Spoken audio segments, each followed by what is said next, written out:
নমস্কার বন্ধুরা, আমার চ্যানেলে আপনাদের সবাইকে জানাই স্বাগত। আজকের আমি তোমাদের সাথে শেয়ার করব একটা ব্যাগ তৈরির ভিডিও। তো চলো শুরু করা যাক। ব্যাগ বানানোর জন্য এই কাপড়ের ওপর সুতোর কাজ করা এই ফুলের ডিজাইনটা আমি আগে থেকে করে নিয়েছি, যেটার এক ঝলক কিছুদিন আগে আমার একটা শর্টস ভিডিওতে তোমাদের সাথে শেয়ার করেছিলাম। এখানে কাপড়টিকে 17 ইঞ্চি বাই 26 ইঞ্চি মাপে কেটে এভাবে কাপড়টিকে ফোল্ড করে কাপড়ের দুটো মুখ সমান করে সেলাই করে নিতে হবে।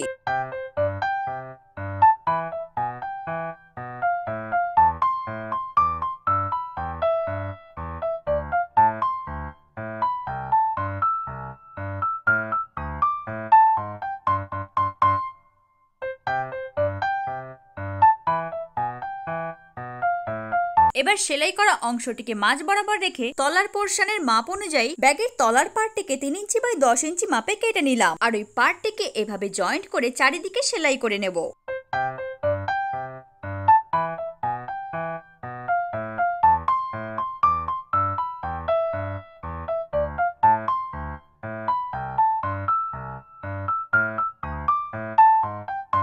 তো তোমরা দেখতেই পাচ্ছ ব্যাগের সাথে ব্যাগের তলার পার্টটিকে সেলাই করা হয়ে গেছে। এবার ব্যাগের কাপড়টিকে আমি উল্টে সহজ করে নেব।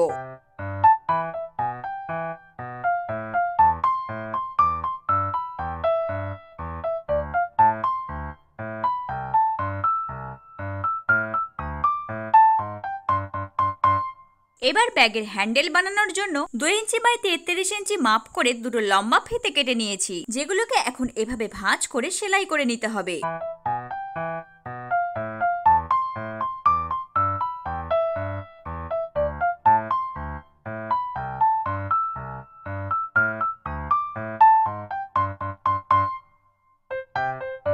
ব্যাগের হ্যান্ডেল তো হলো, কিন্তু ব্যাগের ভেতরে কাপড় দেওয়ার জন্য এখানে আমি 14 ইঞ্চি বাই 20 ইঞ্চি মাপ করে দুটো পার্টে কাপড় কেটে নিয়েছি। কাপড়ের ওই দুটো পার্টকে আলাদা করে প্রথমে একটা পার্টের সাথে চেনের একটা সাইড সেলাই করে নেব।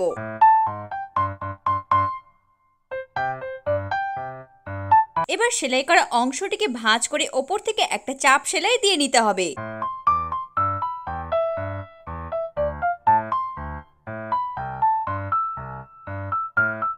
ঠিক একইভাবে আরেকটা পার্টও চেনের সাথে সেলাই করে নেব।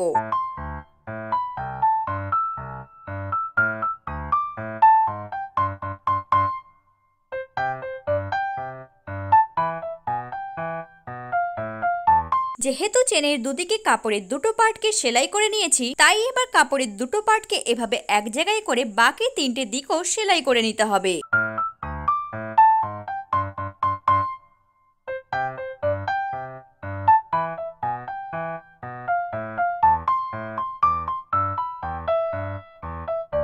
এরপর ভেতরের কাপড়টিকে ব্যাগের কাপড়ের সাথে এভাবে ভাঁজ করে ব্যাগের মুখের চারিদিকটাই সেলাই করে নেব, আর তার সাথে ব্যাগের হ্যান্ডেলগুলোকেও নির্দিষ্ট একটা দূরত্বের মাপ করে বসিয়ে নিতে হবে।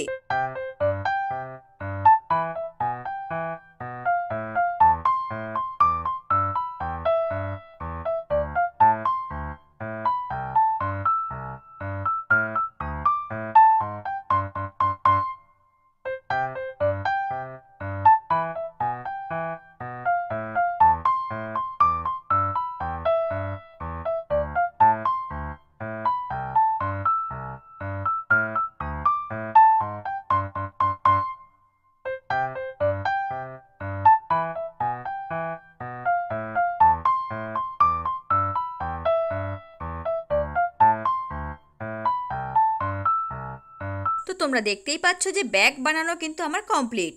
তবে ভিডিওটি ভালো লাগলে অবশ্যই একটি লাইক করে চ্যানেলটিকে সাবস্ক্রাইব করে পাশে থাকা বেল আইকনটিকে প্রেস করে দিন। আর এই ব্যাগটি কেমন হয়েছে অবশ্যই কিন্তু কমেন্ট করে জানিও।